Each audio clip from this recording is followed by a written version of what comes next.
Hi, Gaye DeRusso with the Majestic Rider. So today I want to talk to you about preparing a horse for your husband or wife to ride or for a guest to ride. When you get a horse and you don't want it to be a real dull, slow horse, so you want to buy something that has a little bit more energy to it, you got to make sure that when you have other people riding it, so say you want a husband horse, but you don't want a real dull husband horse because you're going to be riding it also, but you want to make it safe for your husband, then what you have to do is you can buy a horse that has more energy, but that's not spooky and it's well gaited, because that's what you need to do for your husband. But then you need to prepare that horse for him to ride it. So when you have one of those horses, the best thing to do is when you first get it is you ride it all over the place. Get it used to all of your trails and let it see everything with you so you know how it reacts to everything. You make sure it's good first before you put them on it. You want that horse to have less energy because say like when you're riding on the trails, you really like to walk out, but when they go, they don't have that same confidence. So they're going to want to go slower. And they're going to have a nervous energy to them inside their body that can make that horse want to go faster and get away from them. So you have to take that extra energy out. So when you ride the horse, you might warm it up a little bit, like 5-10 minutes, and get on and off you go. Hopefully you warm it up. But when your husband, your guest, or friend, or wife is going to ride the horse, then you want to take that horse and round pend it or lunge it, and you might want to do it anywhere from 10 to 30 minutes, just depending on the horse. If it has lots of energy, do it 30 minutes. If it's not that much energy, 10 minutes. If it's in between or you're going somewhere new and you just don't know how the horse is going to be with them, at least 20 minutes. Because taking that energy off with that lunging or the round pending or running the horse around will make them less spooky. It'll make them not want to walk out as fast, and if something happens, they won't be as explosive. But when you're lunging or round pending them, make sure you turn them a lot. Turn them every 3 circles because it wears them out faster than if you just lunge the horse around 10 minutes one direction, 10 minutes the other way. Those turns make that horse think, and it'll wear them out faster.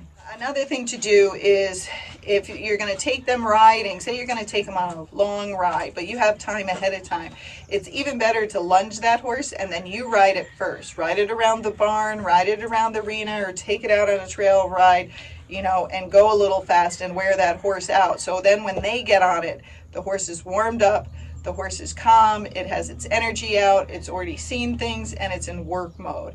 And that way, when you put your wife or husband or guest or friend on the horse, it's going to be much better behaved for them, and it's now prepared. And always remember, a tired horse is a good horse. They're less likely to react.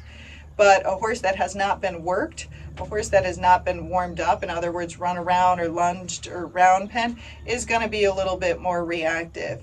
And it might be fine if you have one of those quiet, bomb-proof horses. But again, if you got a horse that has some energy because you wanted to walk out when you ride it, then you want to prepare it well so you can keep your friends, husband, wife safe. Now, when that person rides, you also have to think, what bit should I put in that horse's mouth?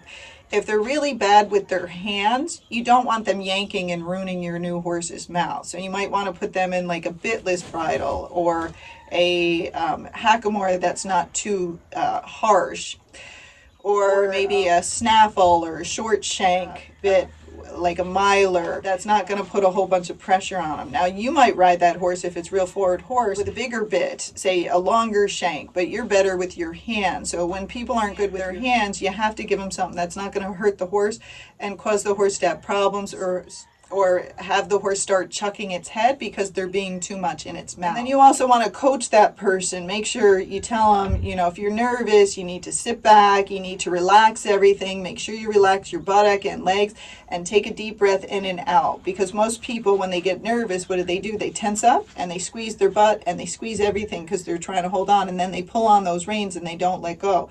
And that makes the horse just want to get away from them. So you want to teach them ahead of time that if they're getting nervous, to relax everything, breathe, talk to the horse, or ask you what they should do.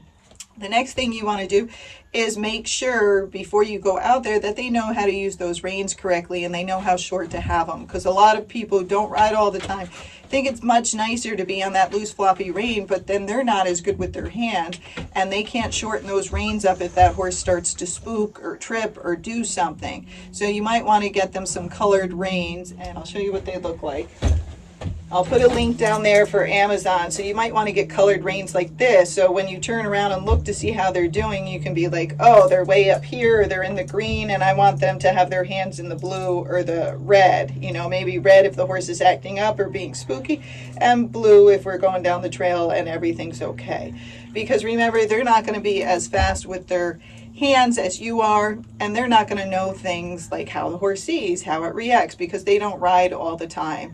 And if you're just trying to take them out and have a good time and they don't want to ride all the time, or they don't want to learn all this stuff, then it's your job to actually keep them safe on your horse. So the more you prepare the horse, the more you prepare the person, the better.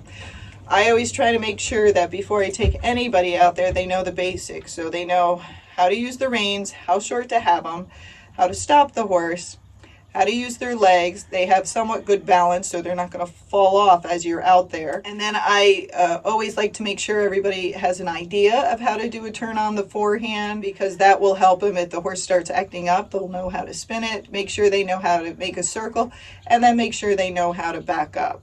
The leg yielding and the side passing and all that stuff is great for people who ride all the time, but your friends might not want to learn all that stuff. So just get the reins correct, make sure they know how to stop the horse, how they should know how to use their body somewhat, how to steer, how to relax their body, and then that turn on the forehand.